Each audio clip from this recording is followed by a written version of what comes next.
Hey, follow us on YouTube.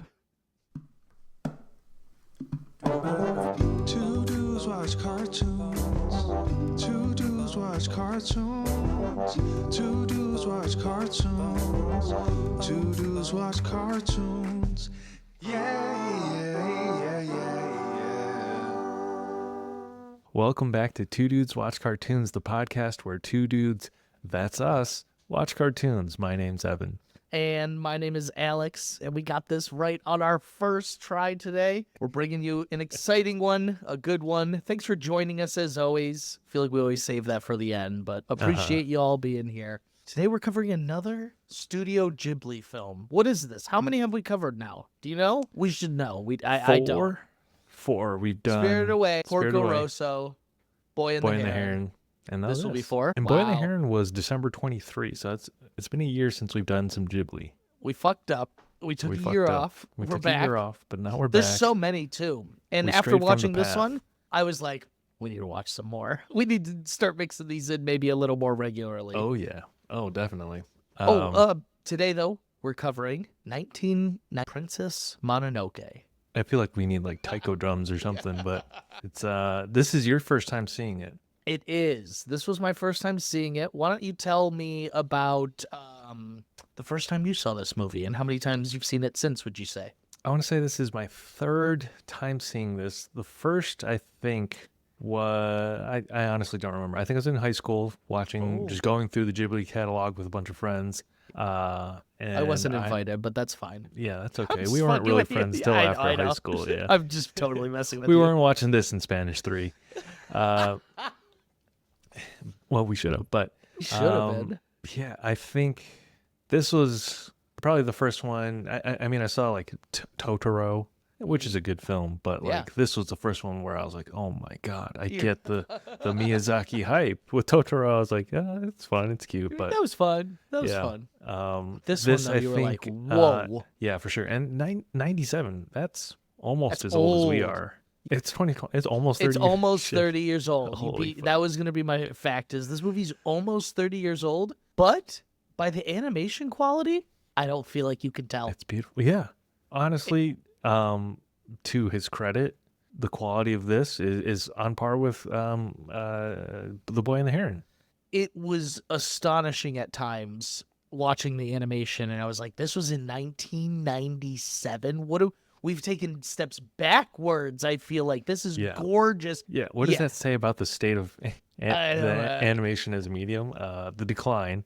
There was By no just fault of so its own. many, like, I don't even know what to call them, like tracking shots, or like shots where, like, you know, he's riding his elk and the wolves are running with him, and I was just like, this is like a painting. I was like, this. I was like, this is gorgeous right now. So at the time, it was the most expensive animated film made in Japan. Ghibli's Oh. most expensive by far. And I don't That's know why how it's other... so beautiful. Yeah, I don't know how other films stack up, but this one had approximately 144,000 cells, which are like the individual frames. And it's estimated that Miyazaki drew or retouched nearly 80,000 of those himself. Whoa. Also, because of the price tag on the film, they could afford things like having, I think that they had like 5 production, like animation directors on it. And so they could have someone who Just was in charge of balled the out. daylight shots, or one in charge of the nighttime stuff. Like just a comfortable division of labor, I guess. They were like, we have the money. We're Mm-hmm. going to divide this into several different segments. Interesting. This movie, to me, honestly, and you know, it's going to be a toss-up between this and Porco Rosso. This is the most straightforward of the Ghibli films, I feel like, that we've watched. You know what? Porco Rosso is probably a little more straightforward than this. I'm thinking back on it. There's some things. I got some questions for you. So Sure. You're going to be my expert along the way here. But just to start off. Yeah, I did. I was half watching while I worked today. So, first off, this horrible worm monster. So I guess we know what it is. It's a boar that has a demon inside of it. But this fucking demon thing is terrifying. Like, I can't believe there's kids watching this movie. You know what? We've covered a 5th one. We've covered Grave of the Fireflies. Ghibli, but Miyazaki didn't direct that one. So our 5th Ghibli. Sorry. That's okay. I'm just making the distinction for our own memory. Notes. Yeah. Before we dig in too far, get into the plot. Let's do a brief synopsis of the film. I'm taking this from Letterboxd. Ashitaka, a prince of the disappearing Amishi people, is cursed by a demonized war god and must journey to the west to find a cure. Along the way, he encounters San, a young human woman fighting to protect the forest, and Lady Eboshi, who's trying to destroy it. Ashitaka must find a way to bring balance to this conflict. So yeah, that takes us to the entrance of the boar. And what I love about this film is it throws you right into it. We don't spend time in his cute little village watching him, put on his little outfit. We just jump right into the action. Yeah, it was pretty nuts. I wasn't expecting that. Usually Ghibli, we get a lot of slice of life type deal, I feel like. So this had a little of that, but not here. We're not out of the gate. It was very Finding Nemo. Here's a fucking barracuda attack right out the gate. Yeah. How did you he's feel a prince about also. The action and or violence right off the bat? There was some big violence too. There was one frame where there was an explosion and then everyone's body was torn asunder. It's like that shit was casually thrown into like this was extremely violent. Like this was wild. The action was so interesting to me, and I'll be honest. I feel like you've wanted to watch this for a while. I thought you had like a childhood attachment to this movie, and I was like, I could see young Evan fucking to this movie. Like the battles, the battles were great. I could see that as well. It's really stellar, top to bottom. It has a lot of the Hayao Miyazaki mysticism and crazy world building. I think this one's got a much more straightforward plot and theme than most of his films. Sure. By the numbers, runtime is 133 minutes. Budget it's a little long. Yeah, but it doesn't feel that way. I don't know. Maybe it was just because I watched it during the workday, but at one point I was like, this thing's still going. All right. Budget of 2.35 billion yen. I don't know what that translates to. I was about to say, what the fuck? Oh, yeah, no. Box office, I don't know why Wikipedia lists it in two different currencies, but the box office is 194.3 million in US dollars. So that made money then. Yeah. In 97, that's a solid amount. I'm curious, what's the rating on this film? Was this targeted towards children? I don't know. I feel like it has to be just because of the era of animation that it's in, where like it all is packaged as children. But I'd be curious. All if cartoons are for kids. 1997, man, the go woke, go broke crowd would be having a hissy fit nowadays. Not the audience rating, but the Rotten Tomatoes score. Tomato meter 93%. Letterboxd 4.4 stars out of 5 from 50,000 reviews. Trying to find what do they call that? The rating? I don't know. I thought I saw it was PG at one point, but then I was watching and I was like, I just feel like they got away with a PG rating here. They're doing a fucking. I mean, to me, I guess this reminds me of it. What we saw a lot of with Grave of the Fireflies with the reviews was everyone was like, "Oh, I just watched this as a child and I was emotionally scarred for the rest of my life." All right, so I'm seeing the MPAA rating. That does sound familiar now that I read that. Is PG-13. Oh, okay. That makes sense to me. That feels appropriate. right. That but feels it's not right. gratuitous. No. PG-13. There's blood though. And there's like I personally wouldn't mind seeing it for my children, but I know there's a lot of like people out there Parents that would. Yeah. You got it. You got it.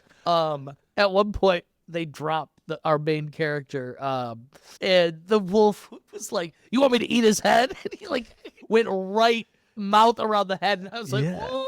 And he starts I whipping him convinced around myself. like a rag doll. Yeah, I was convinced myself. I was like, "Oh my god, our main character is gonna die." So this is interesting. So he's a prince. Let me make sure I got this right. And then San is Princess Mononoke.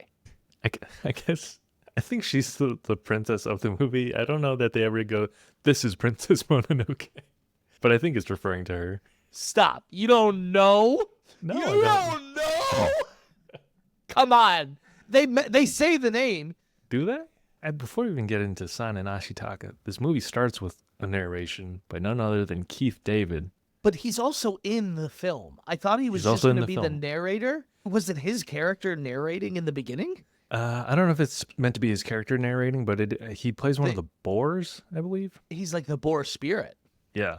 The old one? The old one. Yeah. The blind one that with a ton of eye boogers. Yeah. Disgusting. Dude, what was up with that? They close up on those eye boogers so many times. I appreciate that level of detail in a character design, though. You're like, you know what makes someone exceptionally gross and the rest of our lives is like when you're up close and you can see their fucking eye boogers. Like, yeah, that is grotesque.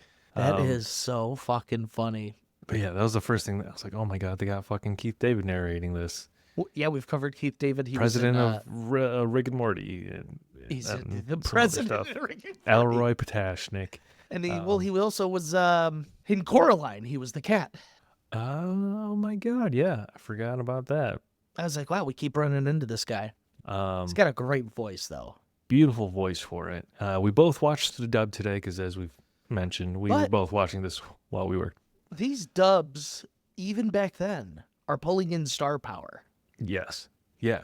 All Ghibli films have great, like, star-studded casts for the English dubs. And I also want to credit them. They never feel like stunt castings. No. It wasn't until after the movie I was looking and I was like, Billy Bob Thornton, Minnie Driver. I literally was like stunned. I go, and then fucking Jake the dog is also in this movie. John DiMaggio, yeah. John DiMaggio. I literally was stunned by the cast. Prince Ashitaka is voiced by Billy Crudup, who you might know as Dr. Manhattan in The Watchmen, or Flash's dad in Zack Snyder's The Justice League, but not in the DCEU Flash movie because that was recast later. Yeah, I guess. Oh my God. Wait, he is Dr. Manhattan. I've seen that blue dicka swinging across my screen, dude. I knew I recognized that hog. You could hear it flapping in the wind on his voice recordings. Dude, I knew. I just was like, the whole time, I was like, this is such an interesting voice. I was like, and then I'll be honest, when I saw the name, didn't do much for me. Billy Crumper. Or I was like, what? Crudup? Crudup? I don't know how to say I was like, oh, okay, whatever. But then Dr. Manhattan, that's good. I don't know what he was doing around the time of 1997. Zack Snyder loves him? I mean, if you've seen that blue dick swinging around. Oh, God. Snyder just couldn't get it off his mind, you know? That is so funny. Claire Danes voices San, or Princess Mononoke. Claire, I feel like I only know her from like a TV show that I never watched. How do you know the show? About like national security or something. What the fuck? Yeah, I have no idea, dude. I have no clue. What is Don't she even. I'm not even going to entertain this. I have no fucking clue. I'm not going to sit here and be like, NCIS, The Survivor. Homeland. You were right. You for sure remember seeing commercials for that show, but I've never watched it. Oh, okay. Yeah. More recently, she starred opposite Jesse Eisenberg he had a Hulu series called Fleischman is in Trouble. It's about this troubled marriage. Yeah. It was pretty good. That's probably the most acting of hers I've seen. Okay. Yeah. No. Nikki watched that. She liked it. Billy Bob Thornton. That was the one. That was the voice the whole time. I go, who is this guy? I go, this is the one. I was like, I really recognize this voice. And it was Billy Bob Thornton. I was like, what is School of Scoundrels? Where am I remembering this voice from? He sounds so casual. Yeah. There's like his character isn't like outright sleazy. He plays the little the porter. I think he was a slime ball. No, he was. He was a little bit of a slime ball, but he had like the perfect amount of it. I don't know. It was a great match. Minnie Driver plays Lady Eboshi. That was another one. I was like, wow. I'm curious to get into Lady Eboshi with you. I'm actually very curious to talk about this film because once again, like a good Miyazaki, I think people could look at this from different ways about different things here. So right out the gate, boar, demon, fight, kill, curse. Twist. Yeah, we were on the right. Yeah. Okay. Talk to me about this curse. It's hatred, evil embodied. It's hatred. That's what I was thinking too. But it also juices him up. It's like the Venom symbiote. Which came first, this or Sasuke's curse? Oh, could be close. It's around the same time, but I think probably this then. Yeah, and it gives him strength, but it kind of reminded me of like Venom, the way it would like goop off his arm and stuff. But so yeah, it's his hatred. I really felt like this had, you know what? I ain't gonna lie, this had some Naruto themes in it. The whole circle of hatred, the cycle of hatred and trying to end, that was Naruto's whole theme. So, but are they Naruto themes or are they lifted Miyazaki themes? Inspiration comes from many wells. So yeah. No, I totally I see what you're getting at, which is interesting to me. I like that. But I noticed that too. I was like, I think his curse, he was like, and I could have totally missed this in the beginning, but every time he talked about his curse, he was like, it will consume my whole body and then I'll die. And I was like, bro, do you know that? Or are you just like guessing that's what's gonna happen? Isn't the oracle or whatever in his village? Okay, I thought maybe it was something like that, but he just said it so many times that I started questioning. I was like, how do you know that? I would not. It was someone in his village, and that's why they exiled him, no? Yeah, he gets banished for doing the right thing, stopping the rampage. Shitty message. You're cursed now with this hatred? Does his village have no hatred? Is this like a real... They're like a mythical... Full... They're like a mythical people, so I think there's some ethereal quality about them. Because he doesn't want to talk about where he's from in a couple of the places. Only Billy Bob Thornton knows where he comes from. Interesting. But yeah, he seemed... I don't know. They were like a dying breed of people too, weren't they? Maybe they're just Wakanda, like they're just like ancient... Secret veil. But yeah, I don't know that I would have his attitude throughout this whole movie, given that that's how it starts. He saves the village from a rampaging boar, saves a couple lives, and then he gets banished for it because he got physically disfigured in the fight. I don't know. The city does not take care of their wounded veterans very well. Yeah, but so then he goes off to try to find a cure for the curse. Now, do they state this at the beginning, which is if he goes in search of the forest spirit to heal his wound, his cursed arm?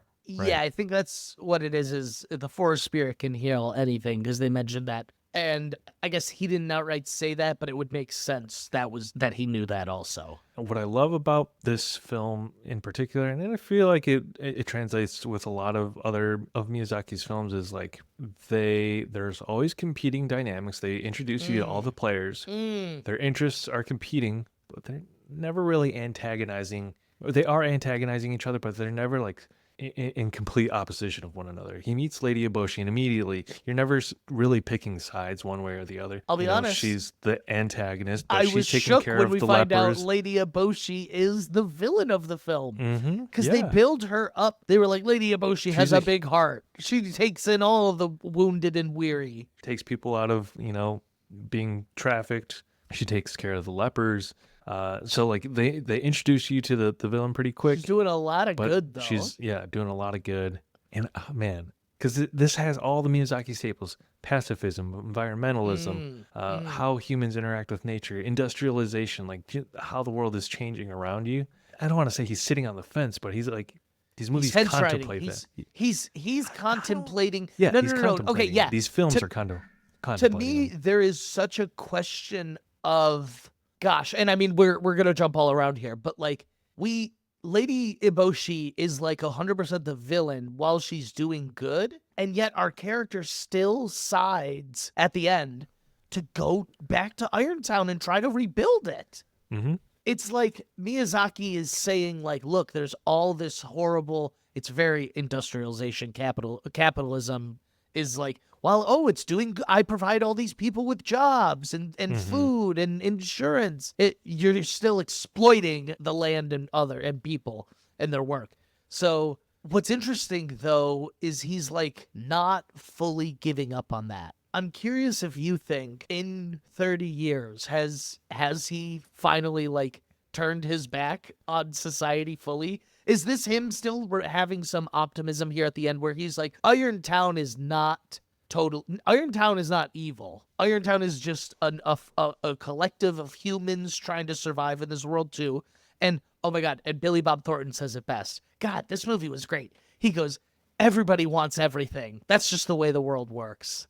Oh, yeah. Oh. I was like, put it on a shirt. That's great. Oh my God. I could hear Michael Keaton saying that in Porco Rosso, I like delivering that same line. I almost thought he was Michael Keaton for a minute. I was like, why do I know this voice?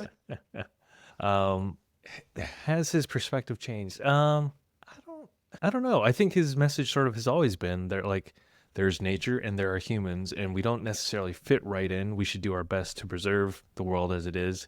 But I don't know, because Boy and the Heron is like he's the god, that's his sort of autobiography, and he's removed himself. But the whole journey of the movie is like the sort of the god coming to terms, or not the god, but like reflecting on like choosing not to be removed, and like the boy taking up the mantle and recognizing that humans are flawed, and yeah, you okay, can't stack the tower forever. That hope, that optimism is still there. Okay.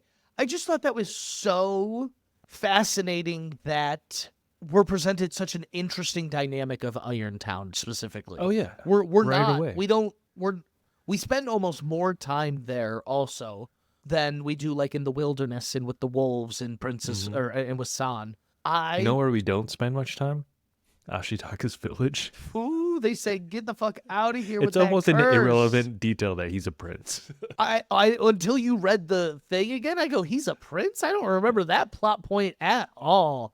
It is interesting. Prince and princess end up falling in love, but they're not together in the end. What an interesting movie. It's like the end of Hancock. That's the second time in the recent future in the recent past you've referenced Hancock for some reason. I love that you get it though. What?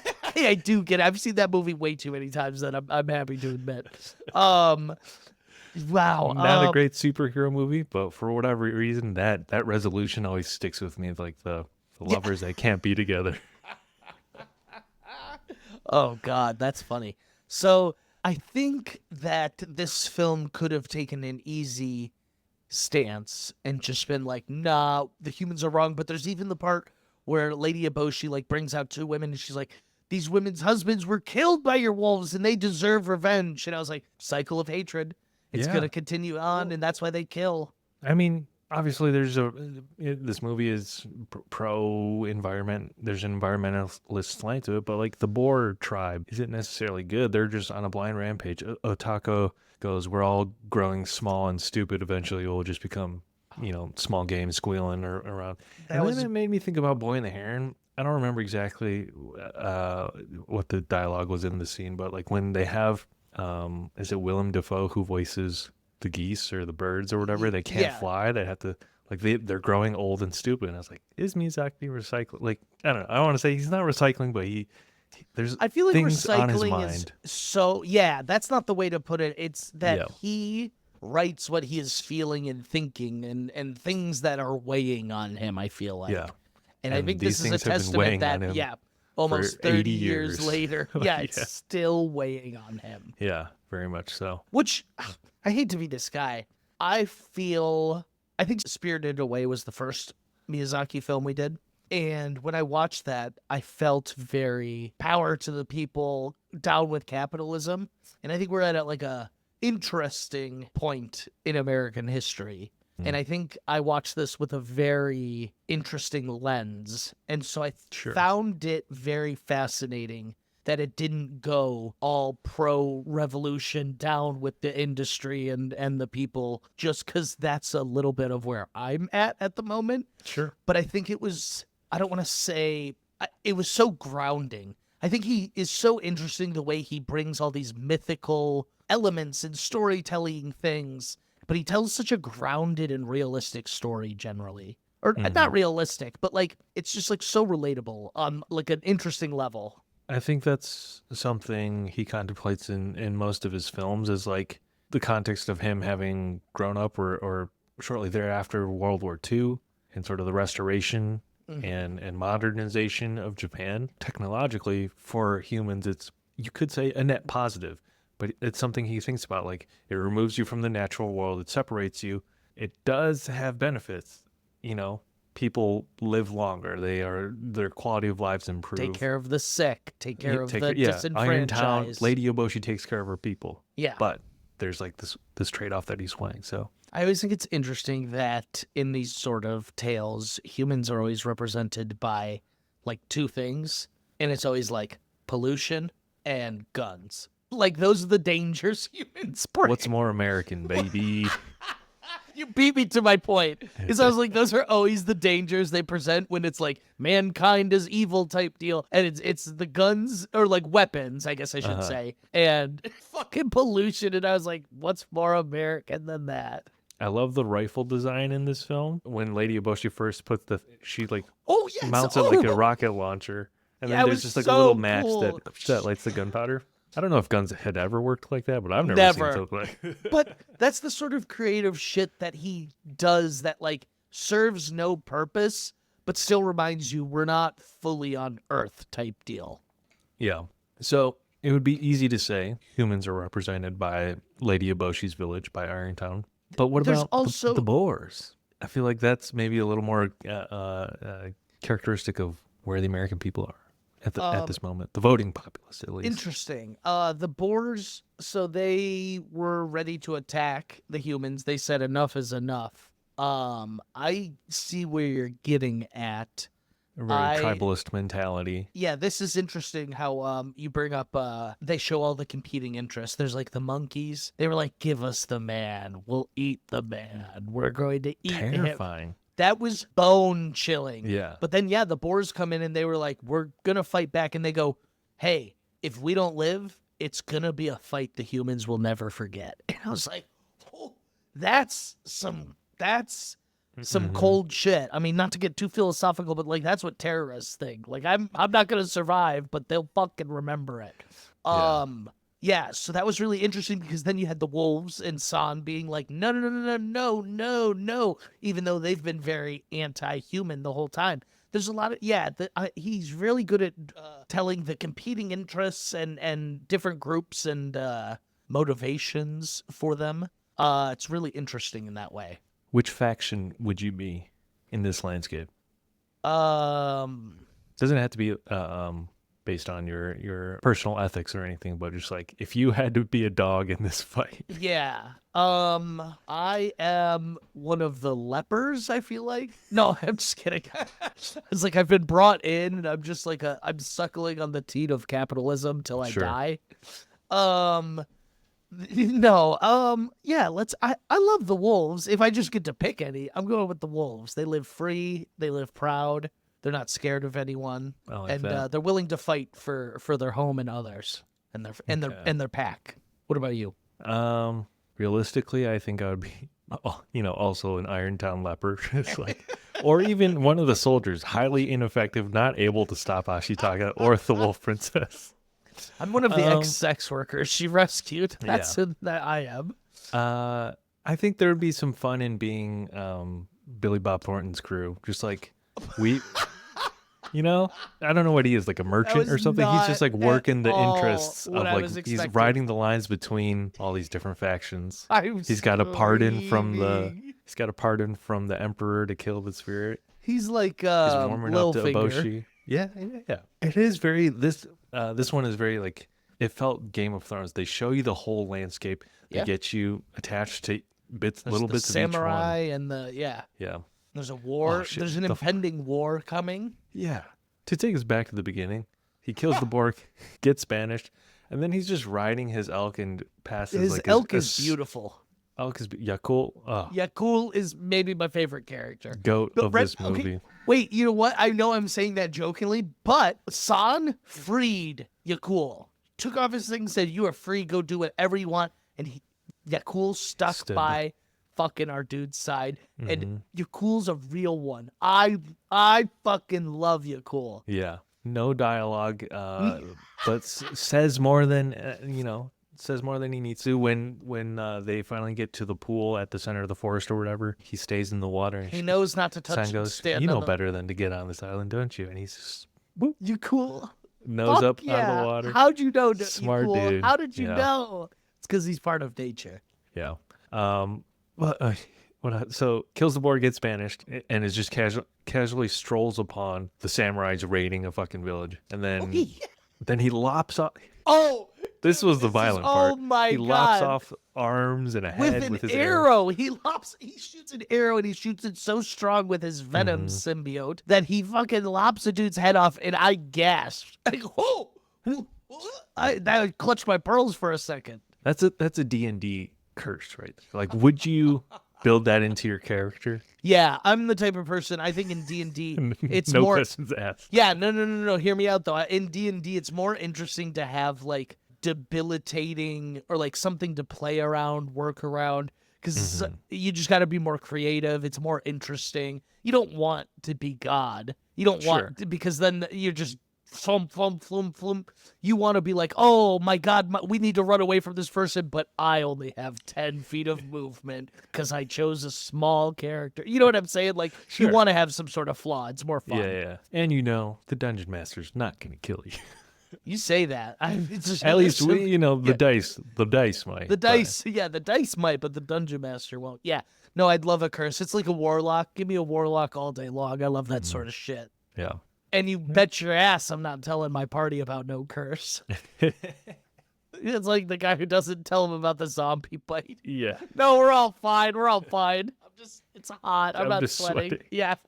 I don't have a car at the moment, so I'm getting a lot of things delivered to my house. Marty has made it so easy because not only are they fast and efficient, but they're the cheapest option out there by far. I get these matcha lattes that retail for like $45 for a 12-pack, and I've never bought it full price. I get it on Marty for $15. Marty's woman-owned, sustainable, socially conscious, and eco-friendly. What they do is they buy up surplus inventory from the top brands that you love, and they sell it to you at a lower price, so you save food waste and you save money. That was my first question, was how do they get these things so cheap?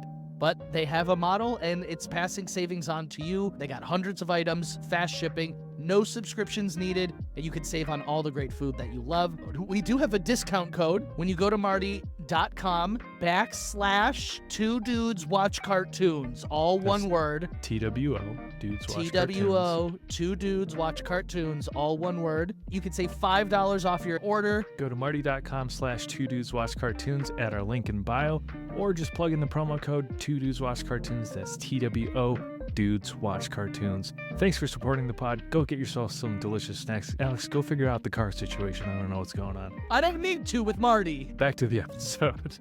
2 Dudes Watch Cartoons.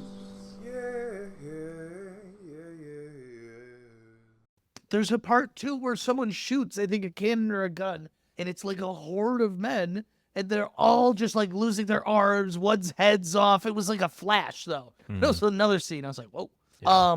But yeah, when he has this venom symbiote, when he has this hatred running through his blood, he's a beast at fighting. A beast. Dude's catching arrows out of the air. You think that's possible without that? No. He caught it, flipped it, and shot it himself. I go, dude, that is crazy. I think it's okay. This is not my favorite Venom curse moment, but I really love when he confronts Eboshi and his cursed arm goes to grab his sword and like slash at her, and then he's like fighting it actively. There's like these beautiful moments weaved in of like he's got control of the beast ultimately. And I think when you look at it as like his hatred also, it's pretty interesting. Yeah. And it's representative. I guess it is his it's little like a hatred. Manifestation. Yeah. And where all the other parties are letting their hatred take over, he's the actively fighting peace. it. Yeah. It's good. It's good. Yeah. And what's his wish that he tells Lady Eboshi? He's got one thing he wants to do. I wish to see clearly again before my eyes were clouded with hatred or something like that. I don't remember. It's some shit like that. It's really good. I wish I fucking wrote it down. Something poetic, yeah. Yeah. So Lady Eboshi, voiced by Minnie Driver. There's one moment where she is talking to Ashitaka, and she laughs at something he says, and it's one of the most organic like cackles. I think it's about his dream that he said. Probably. But it's so like I don't know, and to the credit of the casting and everyone who's in this, like I feel like lazier voice actors, lazier stars that are cast in animated things would not have put that sort of authenticity into this. That's what I appreciate about, and this is why I want to go back and watch Boy and the Heron with the English dub. Just I feel like they always make interesting choices there. Yeah, no, I could sign off. I've enjoyed all the English dubs. I get what you're saying too. It doesn't feel like a star just cashing in a check. Feels like someone actually doing some voice acting. Yeah. Where are we at? He's in Irontown. He finds out they want to kill the spirit of the forest, which I think is just representative of like all of deforestation. They're like, we're just going to take out all of the forest in one foul swoop. Yeah. I think it's so funny that like the monkeys are like, we plant trees, they shoot them down, and they're like, oh, we can't shoot fast enough. They keep planting so many trees, and I was like, God damn, if only you would stop shooting the poor monkeys' trees. There's also the immortality aspect. I think it's rumored, and Yeah, the emperor wants to find a way to be immortal. Do we ever even see? we don't see the emperor. But it was interesting that in the Letterboxd synopsis, it mentioned that Ashitaka has to journey to the west, because Journey to the West is ancient Chinese folklore myth where the main character, who's like a Buddhist monk, is being hunted down because if demons eat him or consume his holy body, they get immortality, which I guess is also Christianity. It's like is Christian baptism and communion, which I'm just connecting that now. Huh. It's funny how they all sometimes sound a little similar when they it's just repurposed and repackaged. And I don't know how I'd never connected those dots till now. yeah, so sorry for your existential crisis mid-air. Yeah. I don't even know where I'm fucking going with this. The whole immortality aspect is interesting because it's such a, it's not even a C plot. It's like a M plot in this movie. Like, it's brought up a couple times. We never see the emperor. I guess it's part of the motivation of killing the spirit of the forest. Yeah. Because if you can get its head, you become immortal. But, like, who's surviving that fucking thing? Okay. I have one more question before before we talk about the forest's god spirit. Maybe it's a commentary somewhere in there about like humans wanting to take the shortcut to better, healthier lives through natural means. Like if we just led healthier, more active lifestyles, ate healthier, all that shit that takes thought and hard work and time, maybe we could leave these healthier lifestyles, but instead we bulldoze forests and eat Ozempic. I don't know. That's probably what he was going for. No hate, no shade. No hate, no shade. That's probably what he was going for. Yeah, I get what you're saying. There is something there about the to me, I guess the desire for immortality is like more of like a source of greed than anything. Like, he's willing to sacrifice the forest himself on his pursuit to live forever selfishly. That's probably a much more accurate and succinct interpretation than my Ozempic take. I'm glad I can come in there and really wrap that up with a bow. I think between the two of us, we nailed that interpretation. A lot of insights. This is where you go for a hard-hitting film analysis, baby. This is what happens when I don't watch YouTube video essays before we jump on. I like coming out here just free balling though, because it's interesting, and especially with this Ghibli, it is very. We talk about it, how it's like two people look at a painting and they get two different things here. I was a little mad at how forgiving Ashido was about Iron Town.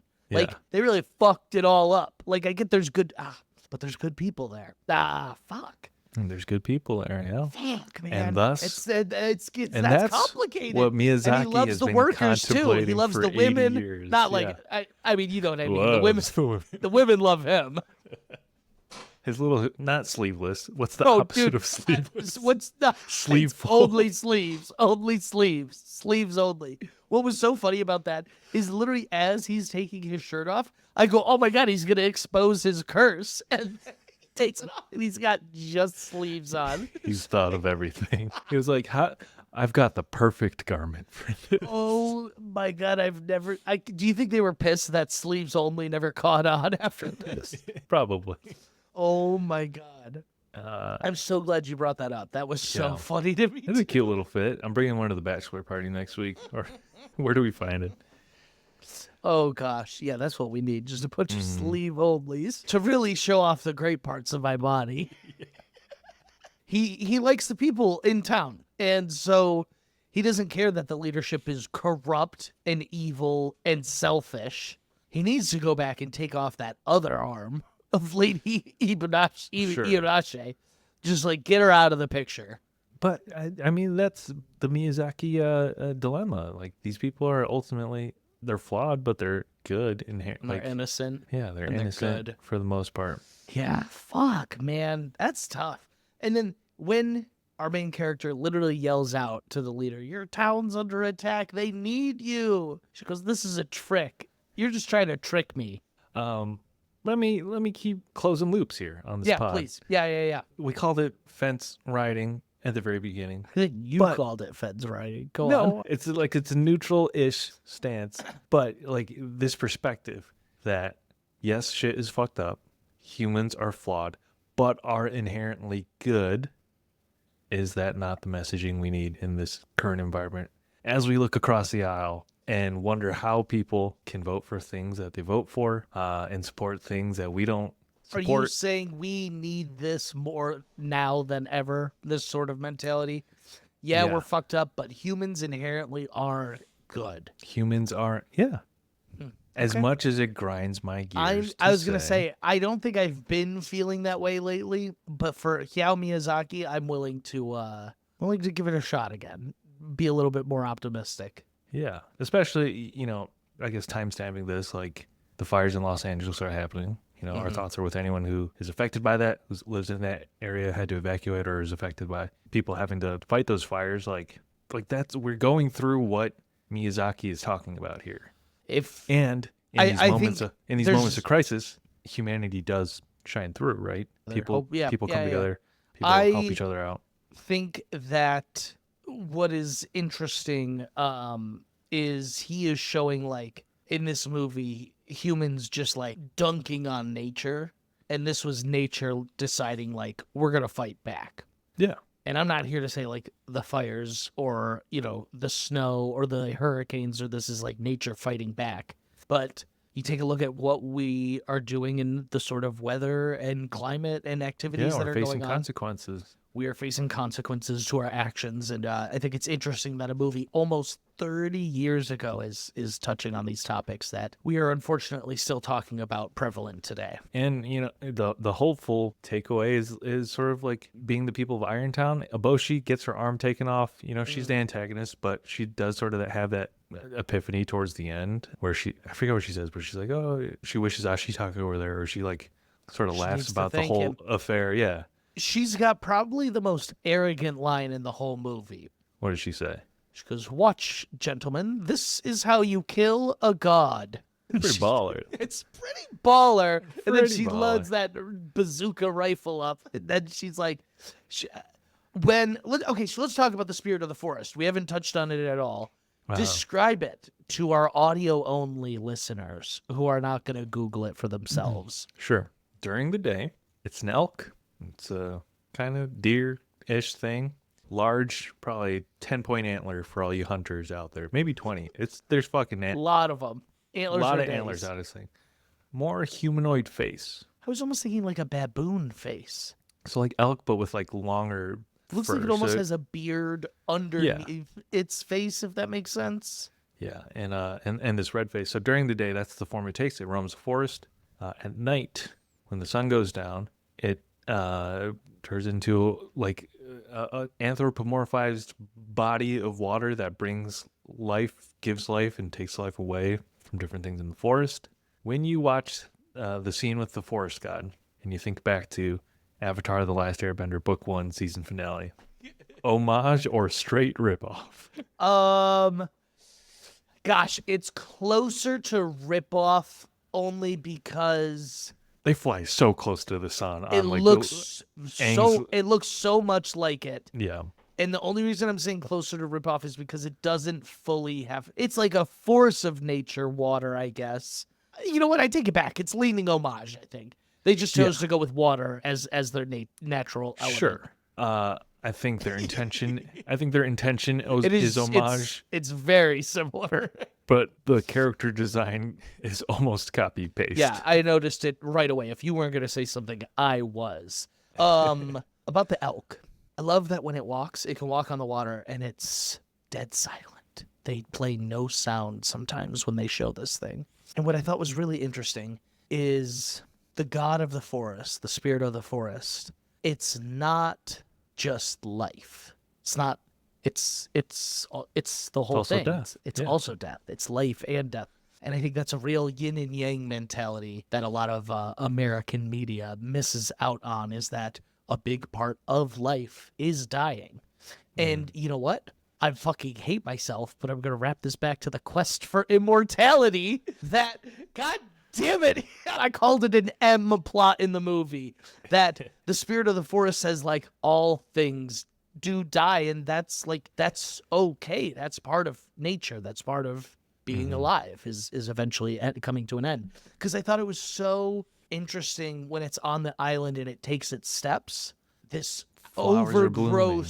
overgrowth of flowers bloom, but then they also go through their whole life cycle and they die when its foot leaves. And I was like, oh, that's so fascinating that it's not just like blossoming and like, oh, it's created a whole new like patch of vegetation. Like it created a whole life cycle in every one of its steps. Like life, death is part of the cycle. Birth, life, and death is part of that. Yeah. So that was really fascinating to me. In short, make Ashitaka great again. Yeah. What? Okay. No, you lost me there. No. No, that was a wonderful thought.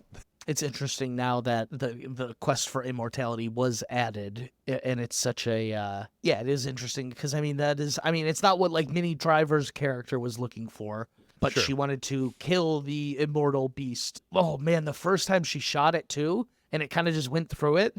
I thought it was dead. I thought it because it slowly sank in the water a little bit, and I was like, oh my God, no way did she just actually kill it. But then it was fine. And she was so calm about it. She's like, it's a god. It's going to take more than one shot to kill it. Yeah. When it takes the first hit and the eyes bolt. I love that fucking animation. It was great. Dude. It was so good. It's also terrifying. Like I imagine if I were younger, stuff of nightmares, man. Yeah. And then when she does get the head, this horrible, very similar to the Avatar state, black goo pours out. Yeah. What did you think of this? Is it connected to the Venom curse? Is it connected to the hatred? To me, it seemed like more like pollution and like destroying. Like it was very like, oh, you destroyed the nature, the spirit of all of nature. Pollution and corruption is what follows. But it did seem to. I mean, it cured his hatred curse. It did seem to have some sort of connection. Maybe it was all of humanity succumbing to their hatred by destroying nature. Or it's literal death, right? So it was. It was like if you touch it, you die. When they lift the thing when they lift the head out of the container or whatever at first to give it back, more of his body is turning black, right? So I think it's just literal death. Literal sense, death. Yeah. And it killed his hatred. It was wild animation though. And like everyone was so casual about running away from this fucking black goo that would instantly kill you. It was nuts though. This whole end sequence, like we can't do it justice just talking about it, but it was very edge of your seat stuff. For a shorter version of it, watch Avatar: The Last Airbender Book 1 season finale. I think a more cogent, now that we're talking about what the meaning of or the Force God's role is in this movie, a more cogent interpretation of what I was trying to say earlier about Ozempic is that like the humans are trying to cheat nature. Yes. Life and death. Life and death. Yeah. Okay. I see what you're saying. Yes, that makes more sense.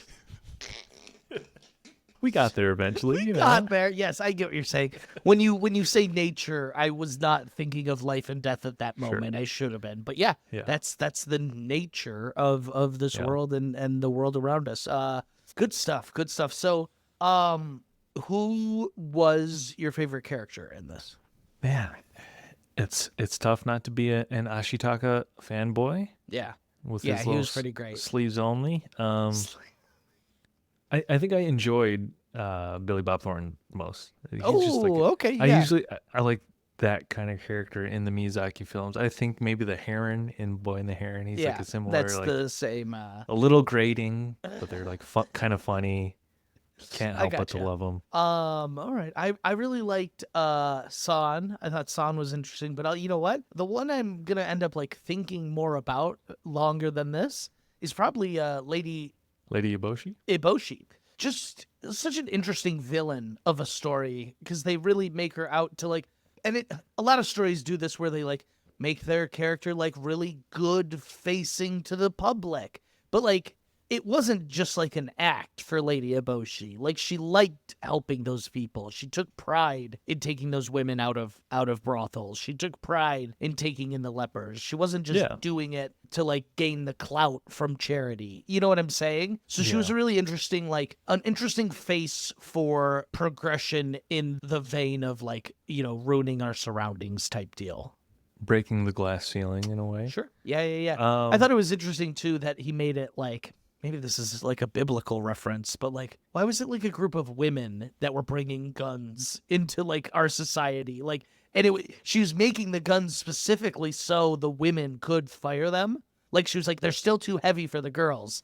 And it made me almost like Eve was the one that brought temptation into the world by eating the apple. I was like, this is fucked. No, but like, an interesting female villain nonetheless. But I did find it interesting, and I was wondering what any sort of symbolism that would mean, like why it was the women that were specifically the gunslingers. I think Miyazaki is a feminist in a lot of ways. Do we know that?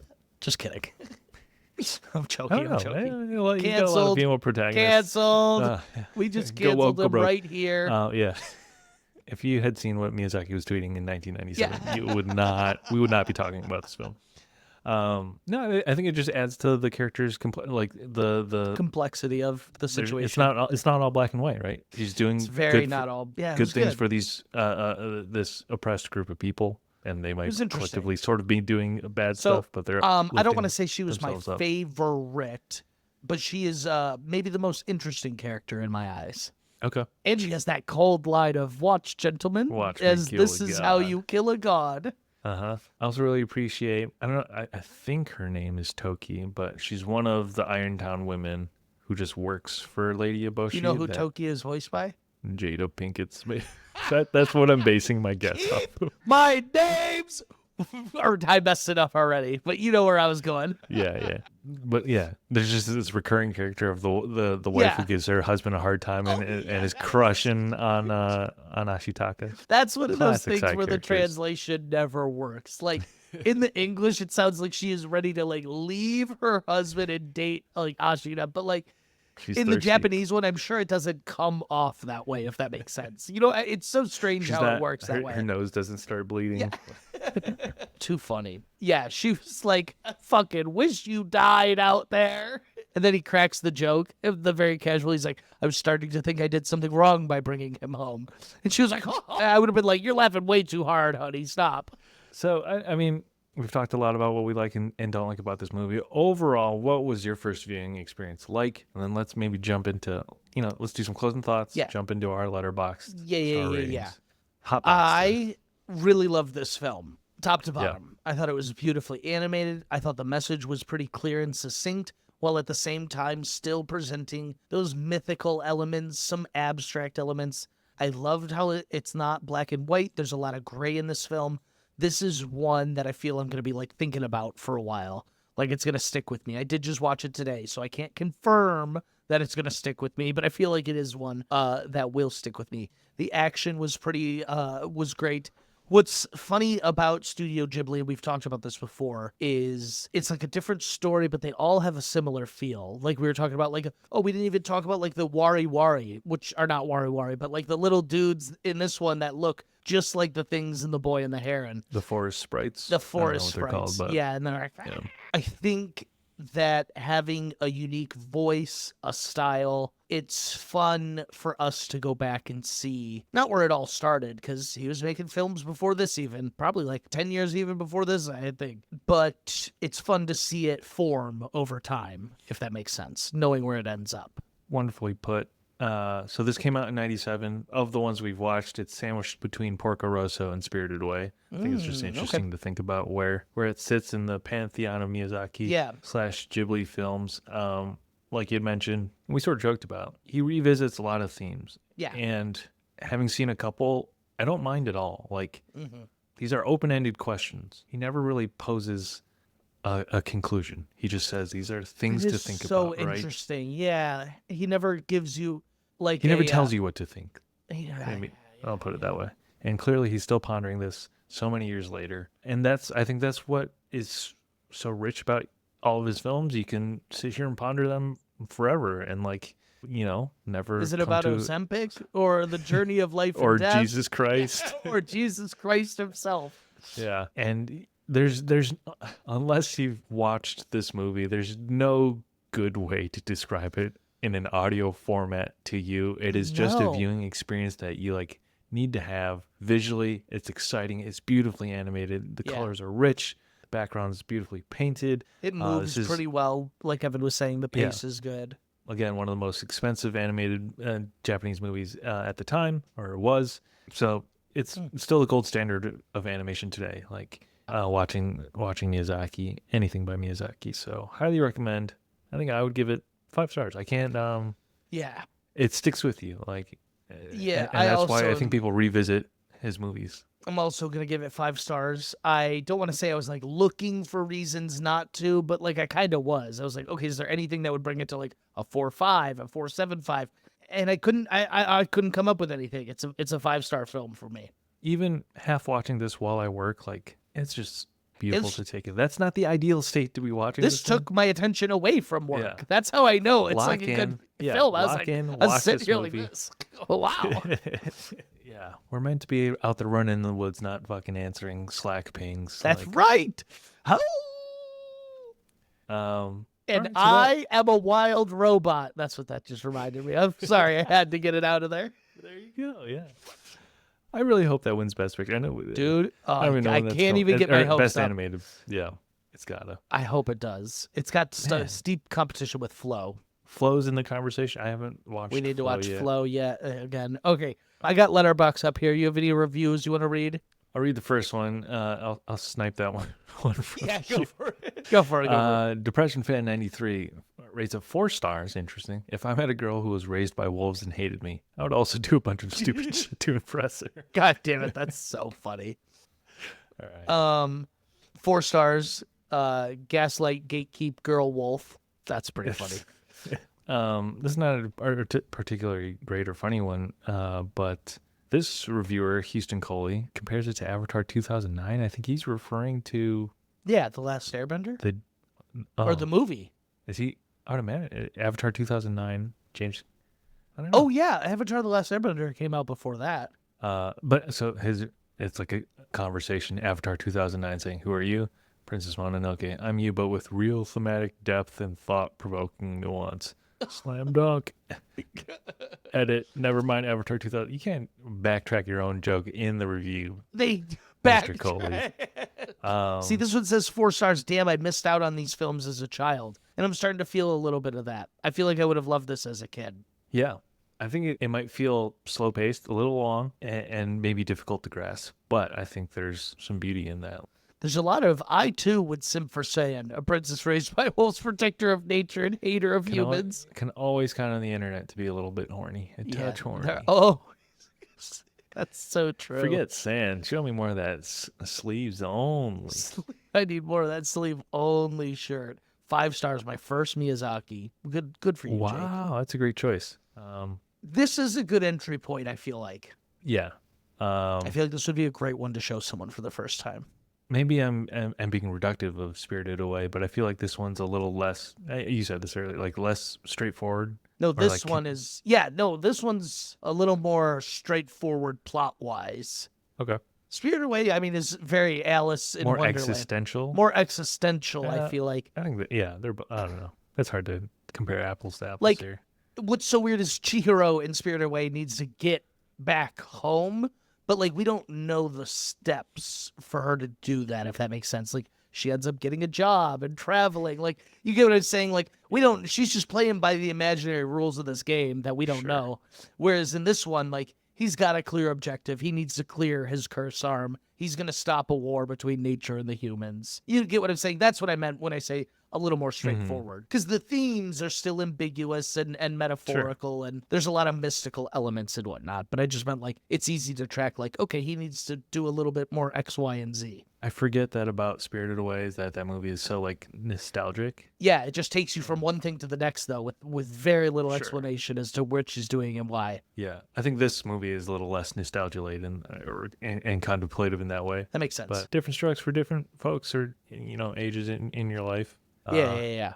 So yeah, that's Princess Mononoke. That's all I got. You have That's all I anything got. else? No, do you have any news? No, We haven't. we've been slacking We've on the fallen news. off on news. That's going to be the one downfall of Twitter. I'm trying to look if I have anything at all. I don't think I do, though. I You can't sent me even. anything I don't lately? even know the last time I Instagram DM'd you. There's got to be something. All right, let me pull up the Forbidden app. Yeah, go for it. Do you think? Oh, The Batman 2 has been delayed. Delayed. I don't even. We could just skip that. I'm so upset. I don't even know what to say. Yeah, and then I do keep seeing these comments or speculation about like whether James Gunn wants Matt Reeves Batman. I think the further People we wait, the more likely a chance it'll be. that we don't see Batman 2 because I think he intends. Oh to no! recast. Well, no. Excuse me. No. The longer we wait, I'm not saying this has any bearing on Batman 2, but the longer it is that it comes out, the more likely I think Batman 2 sneaks some sort of connection into the DCU. Okay. Does that make sense? It'll be like sure. one shared character, like Jimmy Olsen or something. I'm not saying him, but you get what I mean? I think this has come up again in conversation because Creature Commandos. There's a cameo of Batman, but it's just a silhouette. So people Terrifying. don't really. I haven't caught up. I haven't seen that episode Neither yet. have I. I've only I seen love 2 it. episodes, I love it, though. but that is one we'll be covering soon. I think Yes. Okay. I don't have any more news, though. we've really fallen off. I know. The one joke I wanted to make was: do you think when Lady Eboshi goes, "And this is the pardon from the Emperor to kill a god," do you think that's how Mark Zuckerberg went back to his employees about taking away the fact checks?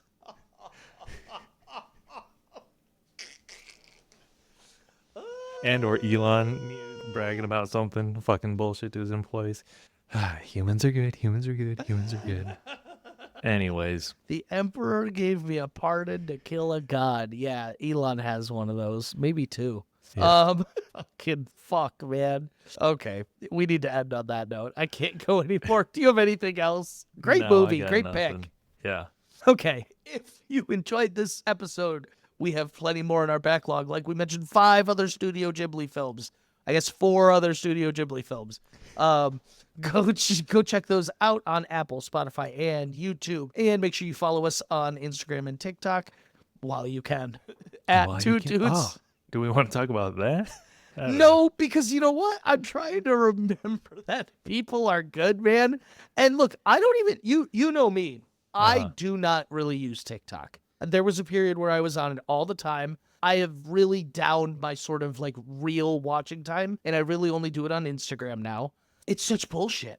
It's just like such utter bullshit that they're like doing this to TikTok. And you know what's also really fucked up? And people have talked about this, but they don't talk about it in these terms. Mm-hmm. We have created an economy right now that is shifting towards what I like to call more part-time work Gig or work. gig work. And a lot of that was being facilitated through TikTok. Not only was Micro TikTok creators, paying, influencers. not yeah. only was TikTok paying creators, random people could get large followings on TikTok and they get monetize. brand deals, they monetize, they Not us. venture into other things. No, but that has stimulated our economy in a way that I don't think we will fully see evident until it's gone. And I don't believe that Instagram can facilitate the same way that TikTok does, because Instagram is always going to prioritize people that are already famous over just like a random video, if that makes sense. Like TikTok was really good at that discovery element. Politics aside, TikTok's algorithm, rhythm, the product, the experience, for better or worse, crack. how well it It's knows unbelievable. and your data is. The Chinese have perfected it, man. It's a source of pride for unbelievable. me, man. This app is so good. I'm fucking locked in. It's like, it's the first time I have been this proud to be Chinese in my life. The Chinese just did it better. I'm screaming. Facebook's been building for since 2008, whatever. You know how I know TikTok's dead too? Is Zuckerberg met with Trump and then bent the knee and like. But Trump likes TikTok because he can reach these. That's just what he just says. That's his public facing. That's what he says. Sure. But now that Zuckerberg has fully gotten down on one, maybe two knees, Trump's not going to tell the Supreme Court to do shit now. He's just going to say whatever you guys decide. I don't care. It's honestly a national tragedy. Yeah. Yep. It is. Yeah. But follow us on Instagram or TikTok while you can YouTube. at Two Dudes Watch Cartoons. Follow us on YouTube. Actually, that's probably. Follow I think us on at the YouTube. beginning of this, I scream, "Hey, follow us on YouTube!" Or maybe we need to change that from it's. Hey, follow us on YouTube. You use that one instead of "Hey, watch this on YouTube." Go follow us on YouTube. Okay. Yeah, the call to action. Okay. Yeah. I've changed man, it. that's like 15 minutes of work that I don't. I don't know if I'm gonna do it, but Hey, you know the only reason I'm okay with that excuse is because you know I'm not doing it. I'll think about I'm it. screaming. I don't have any more news. That's all I've got. You have anything else? Last little jab for all you motherfuckers, capitalist motherfuckers, talk about free hand of the market. Don't. There's no free fucking. Go on. Sorry. You got the Supreme Court had to intervene because the hand of the market was too fucking heavy. What does that mean? How about bailouts? What do you mean? How are companies too big that the government bails them out? Is that not how But capitalism Zuckerberg's is getting supposed to bailed out. work? How is Yeah. that? Isn't that not how capitalism is supposed to work? Is if you fail as a company, you failed. You're done. The market decided for us, and the government said no. The auto industry, the airplane industry, they're too big Fucking to social fail. media industry now. Okay. I'm pissed. I'm fucking pissed. As a Chinese spy, I'm pissed. You can't say that. You can't say that in these times, dude. I guess you could say that before the inauguration. You have a couple I'm more out of a days to make job. those I'm jokes. out of a job. I know. Hey, I know your algorithm is all animation. Oh my God. You said I'm out of a job. He said I've We been need to undercover go. this whole time, Wrap Alex. this up. I'm afraid I'm You never do the- going to hear from you again. And Haley's going to be like, yeah, they got him. What? Yeah, they just came and they got him. He said you we don't have really do the wrap up evidence. stuff. We have a confession of him admitting to being a Chinese spy. Recorded evidence. Recorded. Confession. Goddamn. I got too. I let feelings affect my work. I got in too deep. You're like, look, I'm Alex, standing this up started. in your wedding. Yeah, it's like that classic rom-com. This started as a bet, but I have feelings for you now. It's real. I swear. Oh man. Oh my God. If this is the last time, farewell TikTok. Oh, farewell, TikTok. I don't have anything else to say. Okay. Well, you do the wrap up. I already did it. Oh, Follow did us you? on YouTube, Instagram, and rate and review. I guess I left that out. Wherever you do, please rate and review. I love each and every one of you. That will do it for this episode of Two Dudes Watch Cartoons. We will catch you next time. Two dudes watch cartoons.